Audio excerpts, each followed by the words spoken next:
제가 그 대선배님들 앞에서 이렇게 감히 나설 입장은 아닙니다만, 예, 그 유관일 선생님께 제가 직접 전화도 드리고 이렇게 해가지고 좀 송구스럽게도 한번 나서겠습니다. 그리고 그 진행하시는 김재호 선배님께서 이제 말씀하셨듯이 질문을 사전에 워낙에 참여하신 분들이 많고 해서 조금 받았습니다. 그렇게 해가지고 그 내용을 전제로 해가지고 제가 이제 그 질문을 대신 드리는 어떤 그런 식으로 좀 진행을. 예, 그렇게. 예. 약간 이제 여담, 그 이제 2년 아까 이제 말씀드리자면 30년도 더 된 것 같습니다. 그러니까 그때가 그 내막은 제가 사전에 이제 아주 자세히 설명 안 드렸었는데 그때가 제가 이제 20대 후반 시절이었었는데 참 미묘한 상황이었어요. 저는 이제 일반적인 주사관은 아니었었습니다. 제가 이제 그 인천에서도 일을 하고 그때 이제 지하당 조직을 만들려고 선배들하고 같이 쭉 움직이다가 최종적으로 주사파 문제에 대한 대응 문제를 놓고 제가 결별을 하게 되었습니다. 그러고 제가 그때 이제 잡지사에서 일을 하면서 선생님 이제 만나뵈러 겸사겸사 취재 겸 그다음에 조언도 구할 겸 근데 여전히 그때만 해도 저는 빨갱이였습니다. 여전히 이제 그랬었고 제가 이제 기억하는 유관일 선생님은 이제 뭐 그냥 학과 이런 거 아무 관계없고 그냥 신지배로 기억을 하고 있는 거죠. 그럴 수밖에 없었대. 이제 그래서 겸사겸사 그런 어떤 이력을 가지신 어떤 선생님께서 이제 어떤 또 꼭 그때 이제 조선일보에서 이제 쓰시는 걸 통해 가지고 이미 다 내용을 숙지하고 있었으니까 어떤 조언을 주실까 이런 기대를 품고 같은 그런 미묘한 상황이 있었습니다. 근데 그 주사파 문제를 가지고서 제가 이제 선배하고 결별을 하게 될 때 제가 했던 얘기가 딴 게 아니라 주사파 문제가 우리 그때 이제 이 진보 진영 저도 그 이론이라고 생각했어요. 우리 운동 변혁 운동 진보 진영을 말아먹게 될 거다. 큰일 난다. 그 부분에서 이제 견해차가 있어가지고 그 선배도 주사파는 아니었습니다만 근데 그 화근이 결국에는 이렇게 됐지 않았나. 아까 이제 서두에 강연 말씀하시면서 주사파 문제 지금 결국 결론적으로 귀결이 된 게 전체주의와 자유주의의 대결이라는 부분들이 명료해졌고 그리고 제가 말씀하신 거 요약 정리를 하면서 아 그렇구나 수식어가 전혀 필요 없구나 자유민주주의 그 자체는 되는 거지 거기에 이러저러 무슨 수식어를 갖다 붙여야 되겠는가 이걸 정말로 이제 중요시해야 되겠다 이런 생각이 들어서 그래서 그 말씀하시면서 질문에 대한 답이 미리 된 것도 있었습니다만 얼마 전에 근데 선생님께서 그 뉴데일리에 이제 기고를 하시면서 이제 그 우려되는 게 이제 좌익 폭동이 올 수 있다. 거기에 대해서 이제 그 단호한 대응을 하면서 그 말씀하셨던 내용 그 뭐 가을 그 말하자면 어떤 특정한 그래서 가을 폭동에 대비하라 뭐 이런 어떤 그 농객들의 어떤 그러니까 칼럼도 있었고 마찬가지로 유건 주필께서도 한국인에 묻는다라는 칼럼에서 곧 극좌 주도의 민중봉기가 온다. 가을 대폭발 가능성. 저희민들이 이제는 수세적이야 하는 공세적 혁명 세력, 타도하는 세력, 대려부수는 세력으로 악마하고는 괴물화된 주사파 화적대를 제압해야 한다. 사실 저도 그 내용 의미는 충분히 공감하고 다들 비슷하리라고 생각이 듭니다. 다 같은 마음이라고 생각이 드는데 근데 과연 이렇게 결연하게 맞설 수가 있을까라는 어떤 질문이 사실 가장 먼저 들어왔습니다. 이렇게 우리가 그럴 정도 지금 이제 조금 이제 그 표현을 조금 이렇게 이제 부정적으로 표현하면 약간의 질의면류 상태도 있기 때문에 어떻게 생각하십니까? 저는 그 객관적 필연성이라는 게 어느 정도 뭐 있기가 있겠죠. 대세라는 게. 그럼에도 불구하고 인간 개개인의 그 주관적인 선택, 의지 그게 굉장히 난 중요하다고 봅니다. 그래서 그 둘이 합쳐서 인간이 형성이 되고 역사가 만들어지는 거라고 뭐 이렇게 교과서적으로 그렇게 말하는데 그럼 어디에 중점을 두느냐 하는 거는 그 사람마다 다른 겁니다.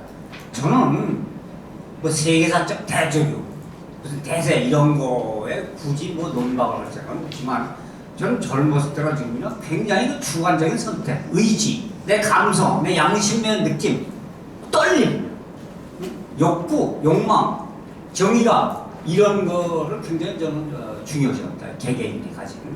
그래서 이게 참 위대한 힘도 발휘할 수 있고 부딪히고 그 부딪힘 속에서 뭐가 생기고 그런 것이지 그 대세에 맡기지 뭐. 그건 뭐 내가 떠들어봤자 무슨 소리나 이거는 제가 보지 않아요. 그렇기 때문에 저는 그렇게 살아왔고 근데 이 우파 일부를 보니까 그건 우파도 아니죠. 중도, 중간파 말하자면 이 말은 그럴싸하게 해요. 근데 사실 겁이 많은 사람들 아니면 목숨 걸 생각도 없고 목숨 걸 능력도 없는 이중에 뭐 자기 먹고 살겠다는 거 내가 먹고 살래? 응? 좌의가 아래서 살고 우의가 아래서 살고 김정일이가 되라도 난 살래 하는 그거 표현이지 여리저리 빠지는 거 그거는 난 그렇게 뭐 액면들을 믿어주지 않습니다. 그게 우파도 우파 나름이래요. 난 보니까 요새 그 사람 개인적으로 내가 마치 무슨 뭐 부들고 늘어지고 내가 이렇게 축해서 하는 것처럼 오해받을까봐 참 조심스러워지는 거긴 하지만은 우파도 우파 나름이더라고요. 예를 들어도 될까요? 내가 뭐 한동훈이 같은 젊은 사람 보니까 아이고 맹랑해요. 누가 뭐라고 치고 들어가도 누나 깜짝하지 않더라고. 그건 이 나이가 49밖에 안 됐으니까 무슨 우파 수구 꼴통 꼰대라고 활용할 수도 없지 않습니까? 그 좌파 우파 력보다 젊은 사람이에요. 15년씩 젊은 사람이 10년씩. 그런데도 나나 깜깜하고 그 수십 명 떼거지 같은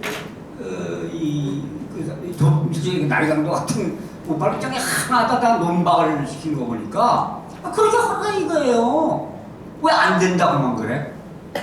우파도 그렇게 하면 된다 이겁니다.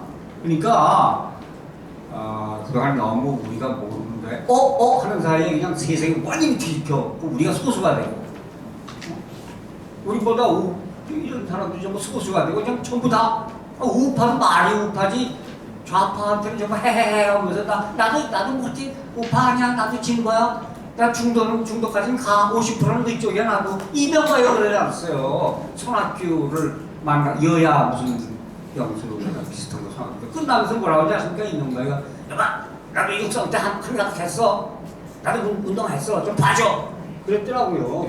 기억하십니까? 예. 나 그거 보고 나 칼럼 열어보면서 좀 한심하더구만.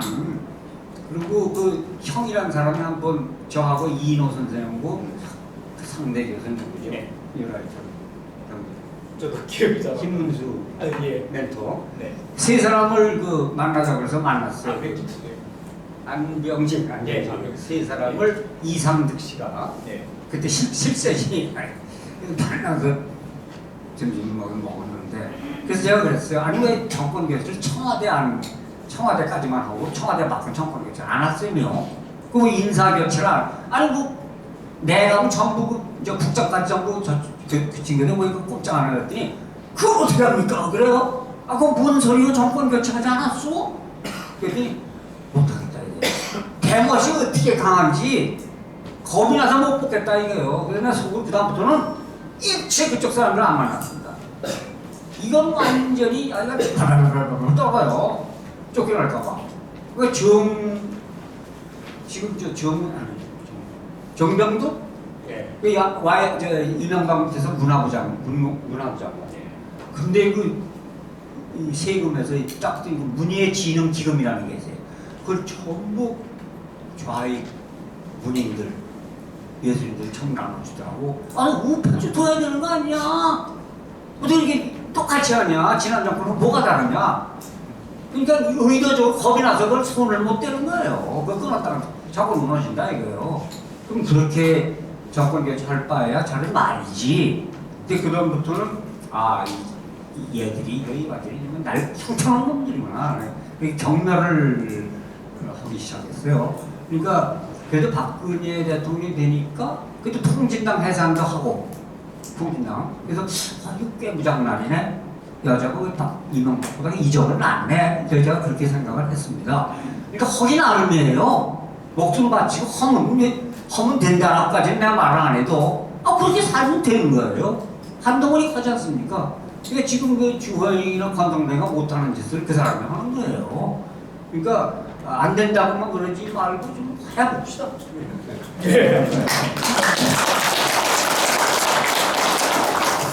조금 민감한 질문도 들어오면 이제 사실 그렇습니다. 그러니까 윤석열 정부 저도 지금 윤석열 대통령의 그 음성이 잘 기억이 안 납니다. 그러니까 제가 사실은 투표하는 그날까지 음성을 들어보질 않았습니다. 그냥 찍겠다 생각해서 윤석열을 찍는 게 아니라 이재명을 떨어뜨리겠다고 생각했기 때문에 그래서 그런데 되고 나니까 일단 기분은 좋았습니다. 아이고 어쨌든 막았구나. 그리고 좀 이제 처음으로 이제 연설도 좀 들어보고 이렇게 잘 할 수도 있겠다. 잘했으면 좋겠다.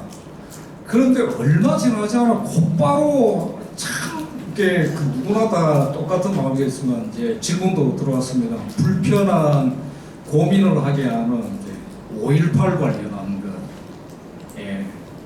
참 그 좀 고민되게 만들어서 5.18과 관련한 태도에 대해서. 그 다음에 이제 두 번째로 개헌 이야기가 저도 내막은 잘 모르겠습니다만 자꾸 조금씩 흘러나오는 게 조금 기분이 좀 좋지 않습니다.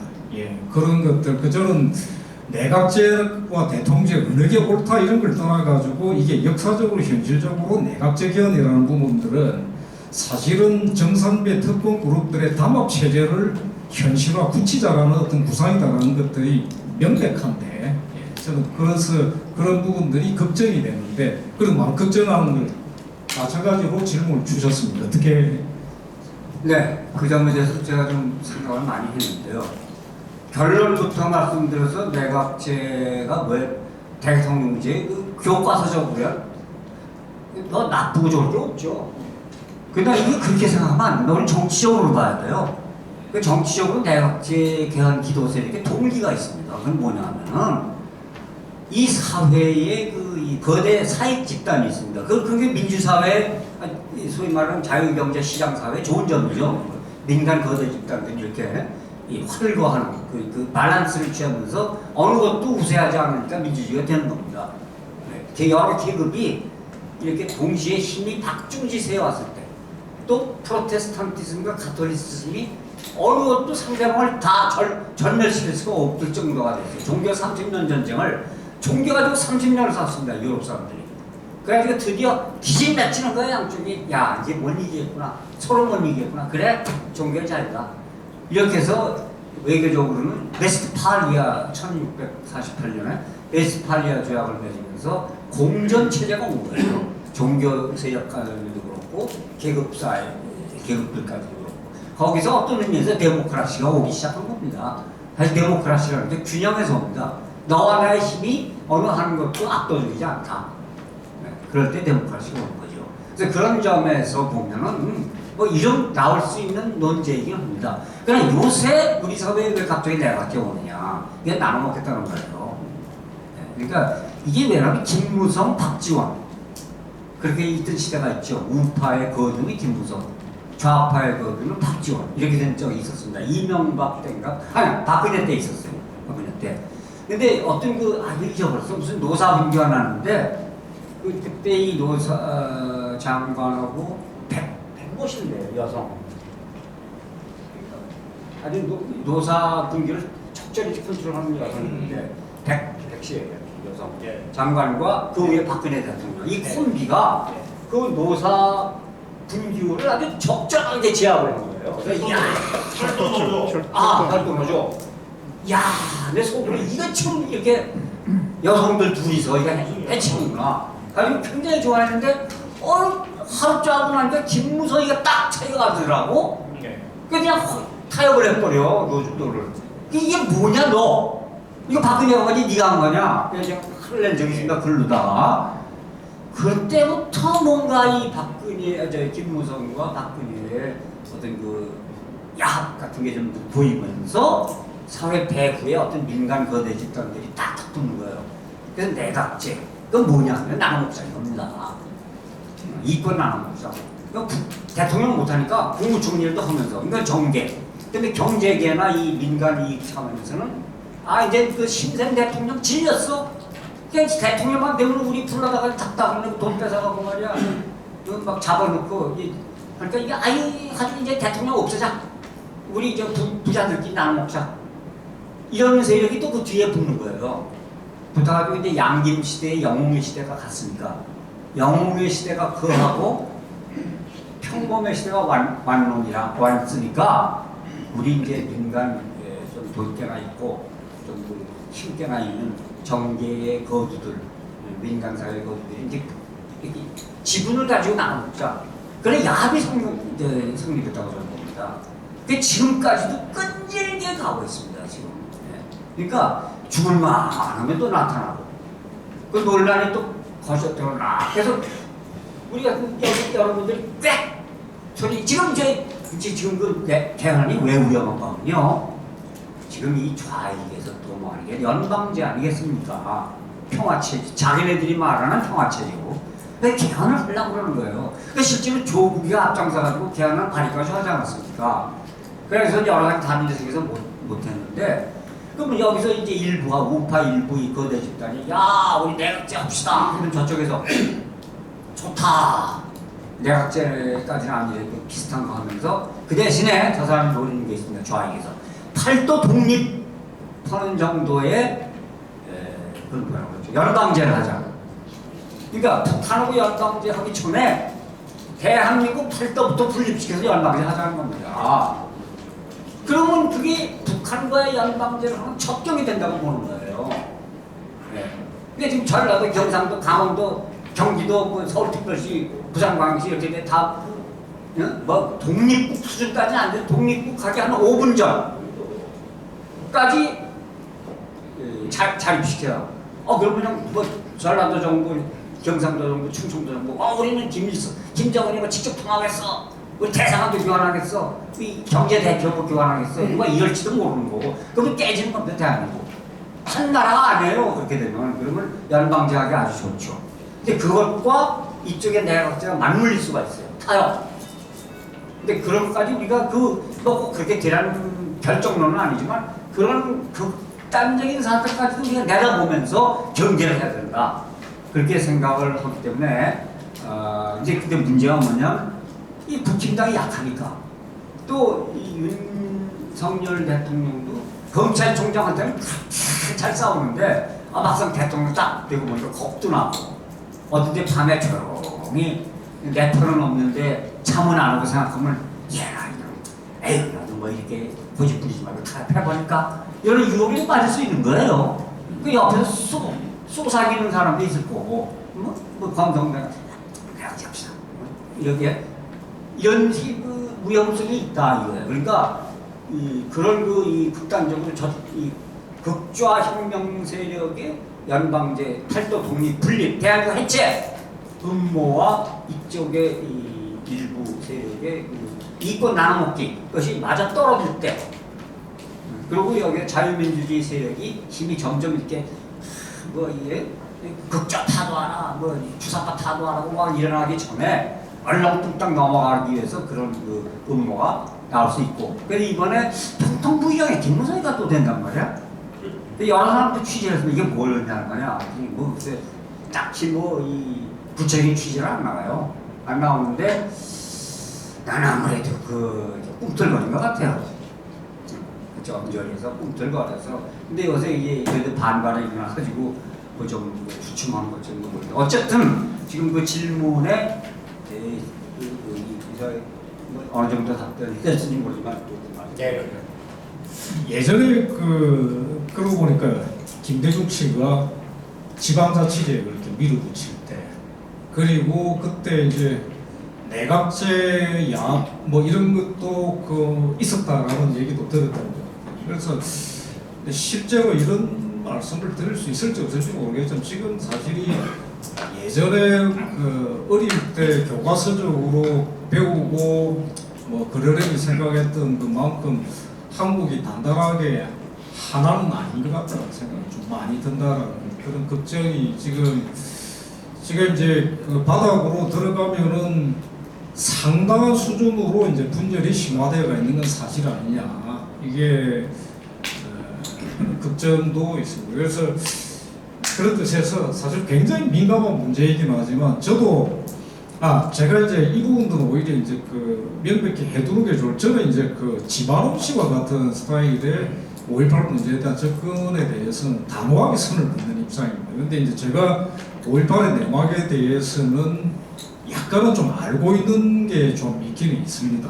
이게 이제 원래 그 제 집안이 이제 말하자면 제 부친이 동교동계 쪽이었기 때문에 제가 뭐 김대중 씨가 이제 진주 감옥에 있을 때 이희호 씨하고 뭐 김원거리가 제 집에서 2년을 이제 살았습니다. 그러니까 저도 김원거리도 이제 같이 컸었죠.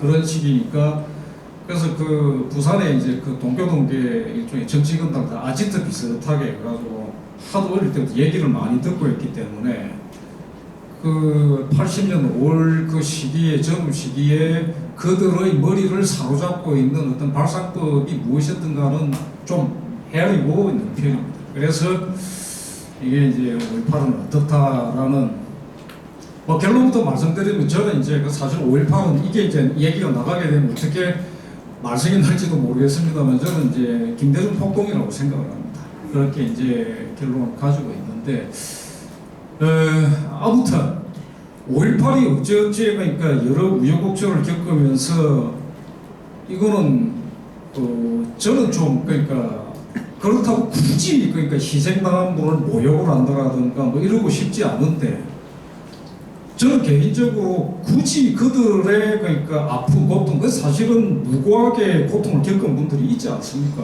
과거에 이제 그런데 저도 그런 부분은 당연히 이제 추모를 하고 고통에 공감해야 된다고 생각을 하지만 전체적인 평가에 대해서 전체주의적으로 횡포로 솔직히 느낍니다.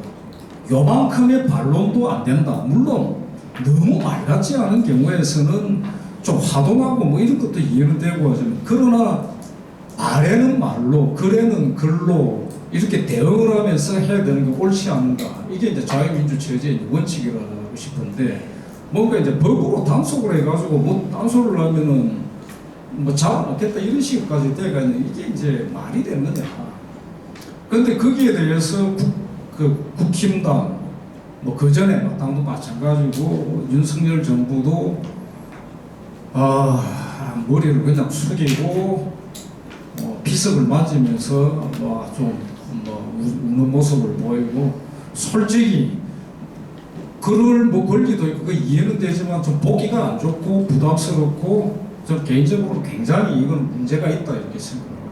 그래서 이런 질문들 윤석열 정부가 자꾸 그런 모습을 보이면서 그 다음에 두 번째로 노무현 저도 뭐 노무현 씨와 개인적인 인연도 있고 하지만 거기에 대해서 이렇게 그런 부분들 그래서도 선생님께서도 아까 이제 지적을 하셨지만 이 정도 우파 세력하고 너무 선을 거리를 두는 연설에서는 그러니까 그 취임사에서는 자유를 36번 광복절 기념사에서는 33번 이렇게 자유를 얘기를 했는데 그때 실질적으로는 다른 어떤 면모를 전혀 안 보여주고 있다. 그래서 걱정을 많이 하고 있습니다. 그렇다고 해서 어떤 아까 지적하셨듯이 박근혜보다 더한 박바 같은 사람들일 수는 없다고 생각을 하지만 솔직히 걱정도 굉장히 많이 됩니다. 그런 걱정의 질문을 많이 주셨습니다. 근데 저 답변할까요? 네. 아까도 제가 네, 질문이 좀 길었어요. 길었구나. 네. 그러니까 끝나셨어요? 네. 아까 제가 말씀드렸듯이 저는 윤석열 씨를 모르죠.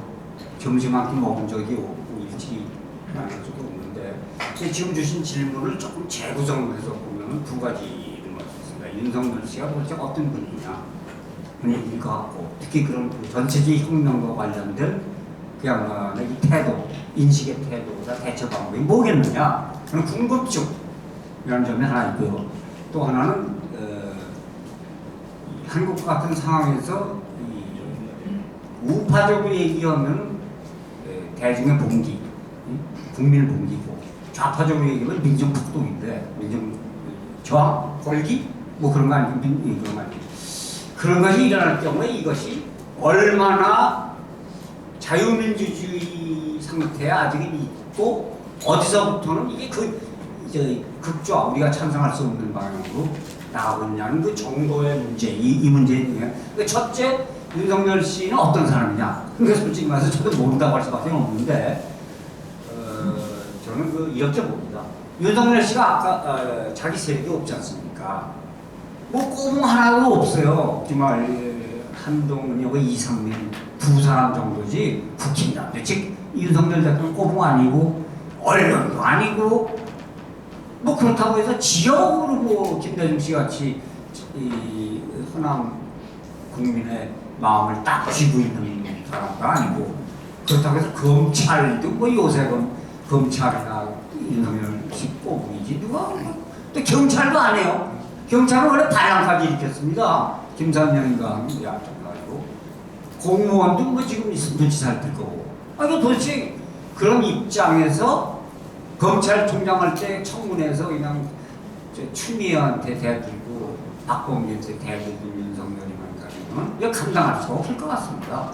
그러니까 하물며 그냥 민주화 운동이다, 대중의 저항이다 하게 되면 그냥 이 물밀 정말 황소 때처럼 내려오는데 윤석열이 혼자서 이건 아니야 할 수도 없는 거고. 그 인간 윤석열의 약점이 있는 거 아니겠습니까?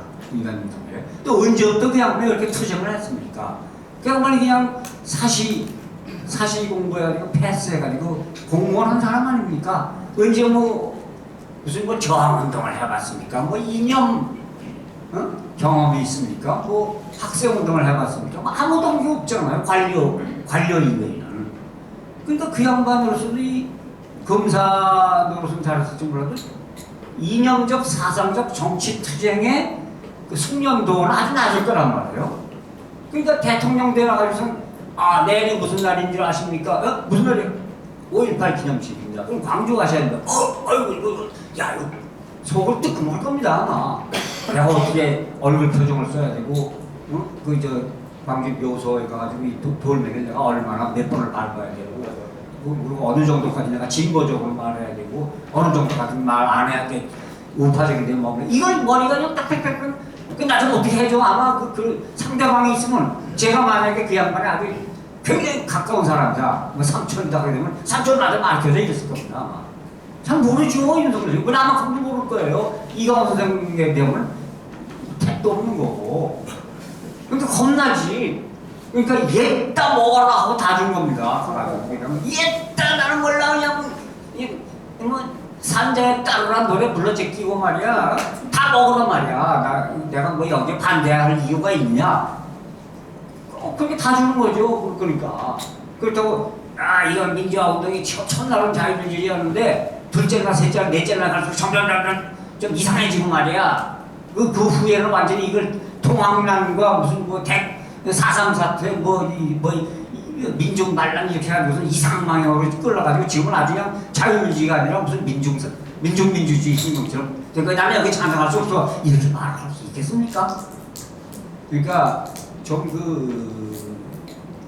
사회과학도 윤석열의 한계, 인간 윤석열의 한계, 혈혈단신 꼬붕 없는 정치인 대통령 윤석열의 한계, 이런 게 작동이 되다 보니까 그 양반이 검찰총장으로서의 결기와는 달리 굉장히 고개를 숙일 수밖에 없지 않나 그런 식으로 좋게 말해서 이해해 주는 거고 나쁘게 말해서 막 거기까지밖에 안 바래 그런 측면도 있는 거고 그런데 이제 그게 첫째 윤석열 씨에 대한 이해는 그 정도로 해두고요.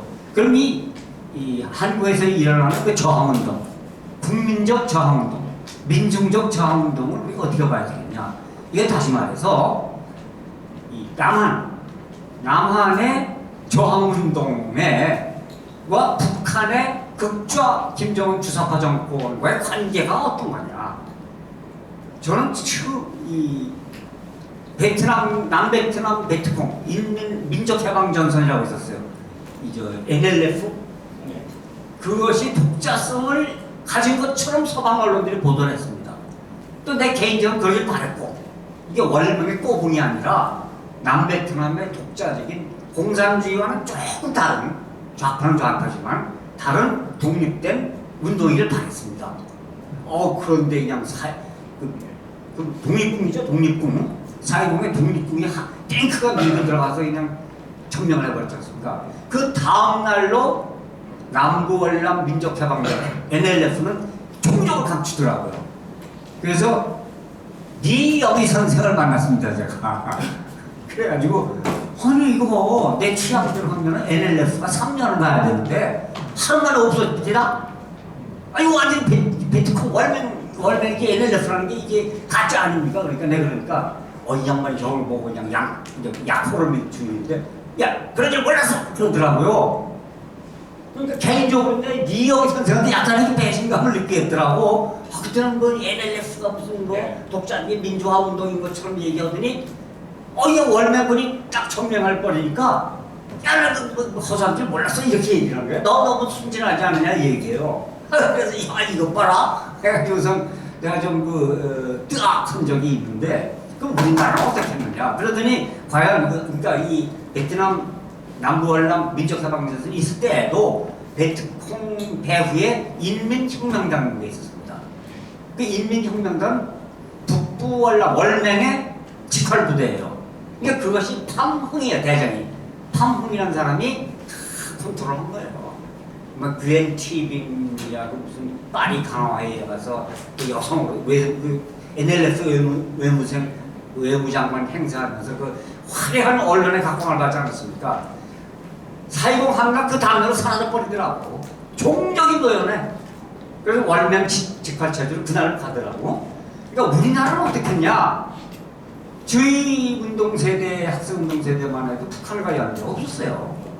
아니면 굉장히 의심을 하고 잡아넣고 막 좁히고 그랬지만 전혀 뭐 우리 북한하고 근데 이게 어느 때부터인가 닿지 않았는가. 보니까 주사파 나온 다음부터는 오히려 그 사람들 때는 직접 들은 거예요. 북한의 간첩이 오길 기다렸다는 거예요.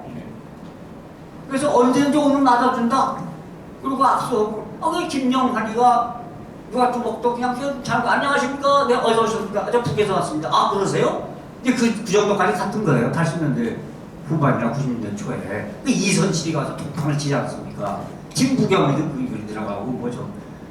뭐 이제 그냥 똑똑 두드리고 오는 거예요. 아니 어디서 오셨습니까? 나 북에서 왔습니까? 아 그러십니까? 그러고 얘기를 했다는 거예요. 이 주사파들이. 지금 김영환이가 민족혁명 이제 다른 잠수정 타고 평양에 가지 않습니까? 그 단연한 것으로 본 거예요. 그 정도까지 아주 먹혀간 거죠. 독자성이 없어지고 뭐 황인호의 중부 지역 땅이라든가 그 이서질 직관 아닙니까? 그러니까 북한으로부터 독립성이나 비볼세비키적 차별성이 없고 많이 직관보다가 그래서 그때부터 아마 이렇게 북한 통치는 이렇게 이렇게 중첩된 상태로 갔겠죠, 지금은. 그러다가 이제 난 거의 말이죠. 증거는 없어요. 그래서 이게 명예훼손에 걸릴까봐 내가 그냥 내 느낌이 지금은 거의 먹히지 않나 싶은데 지금은 직팔 통치 시대가 나는 온 것 같아. 뭔가 이 남한 진보운동의 차별성과 독자성보다는 굉장한 정도로 여기 예컨대 지금 뭐지 동부연합, 경기동부연합, 이석기 뭐 이런 라인을 통해서 상당 부분 여기 운동의 직접 통치 시대에 근접하지 않았나 그런 증거는 없어요. 그냥 그렇게 느끼는 겁니다. 느끼는 거고 그리고 뭐 어느 노동단체에서 뭐 내거는 구호 저쪽에서는 문서를 백주대랍 집회에서 낭독을 하고 미군 철수 뭐 한미동맹 파기 이 한미 군사훈련 중단 이런 걸 그냥 공공연히 그냥 광화문 광장에서 대규모 집회를 하면서 공언을 하지 않습니까?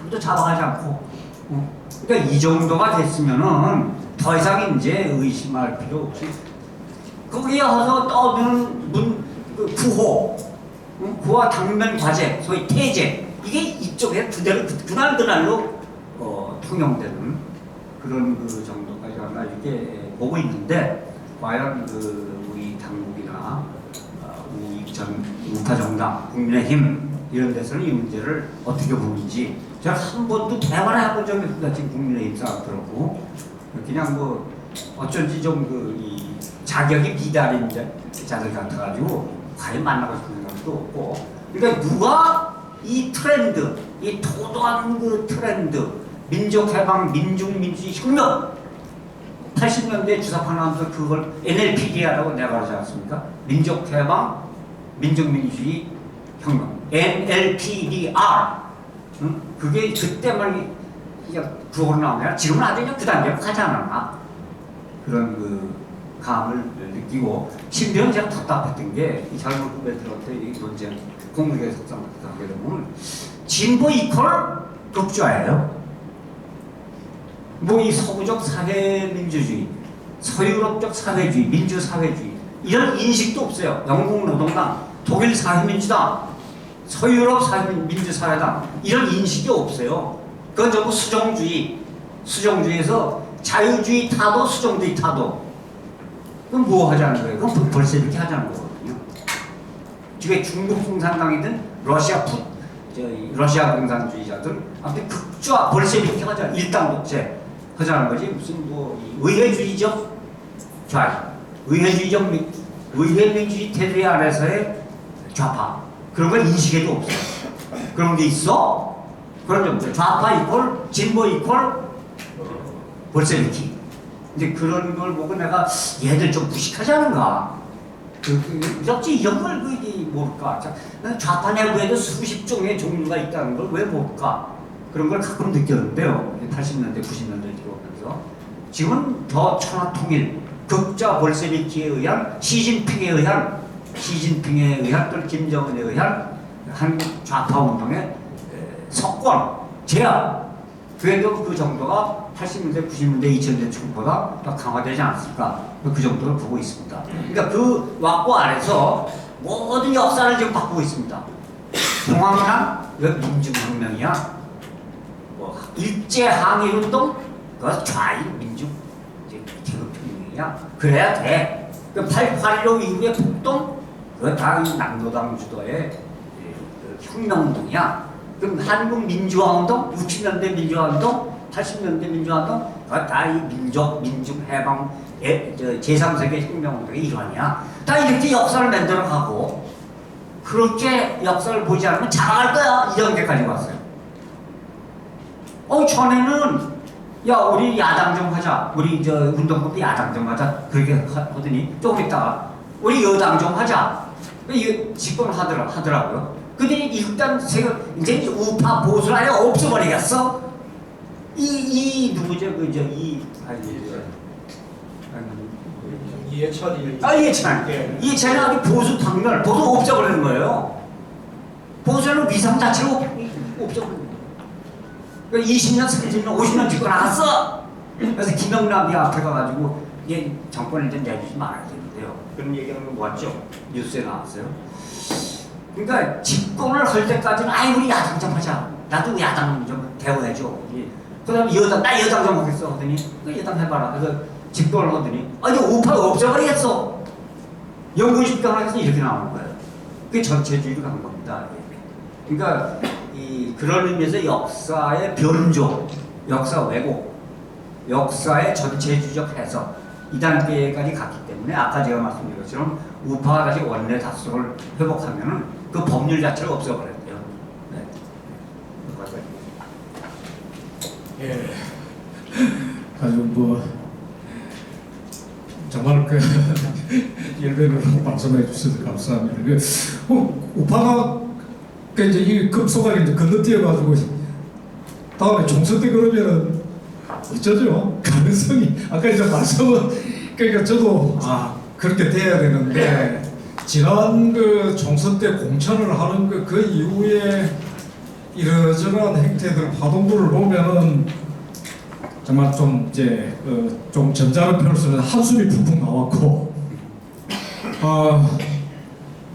그런 모습 때문에 그때 박살이 난 건 아니겠나 참패를 했다 이런 생각이 드는데 지금 모습들도 보면은 그다지 이렇게 사람의 마음을 이렇게 잡을 수 있는 게 잘 안 나오는 이거 어떨까 좀 걱정이 많이 되거든요. 그래서 이제 예. 결론을 맺겠습니다.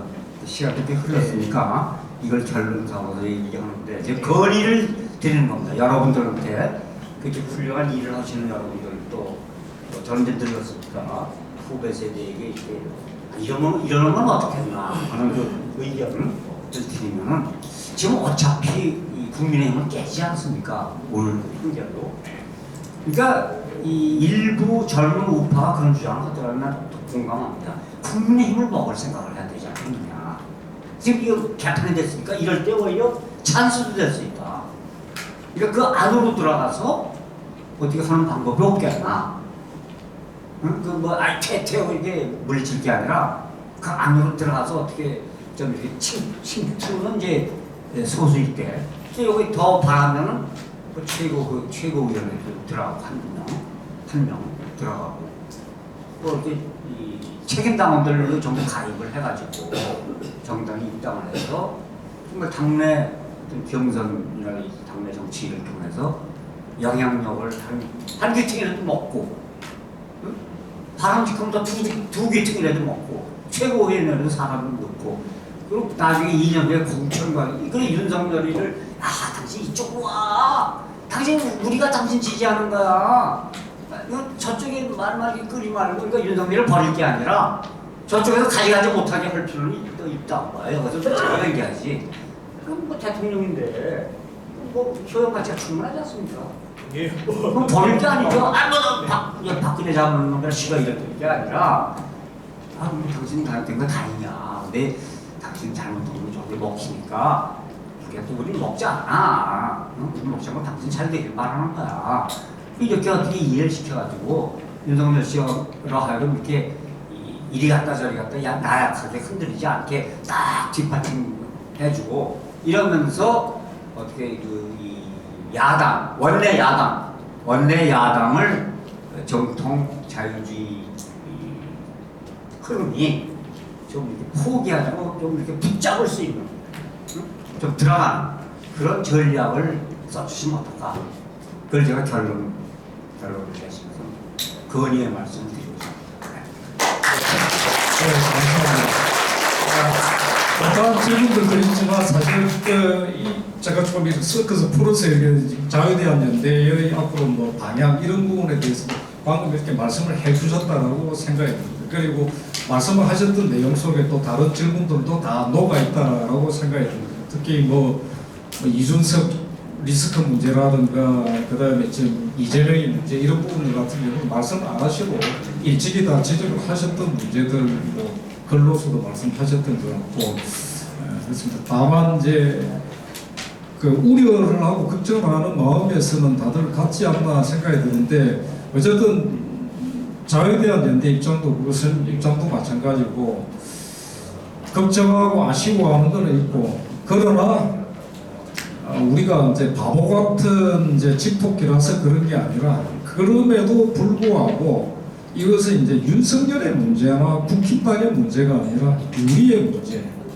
그러니까 우리 대한민국 국민의 문제, 또 좁게는 작은 단체로 구체적으로 자유대한 연대 스스로의 선택의 문제이기 때문에 결국엔 그런 원칙을 가지고 맞서 싸워야 된다. 이렇게 말씀을 주신 걸로 이해하겠습니다. 감사합니다. 예.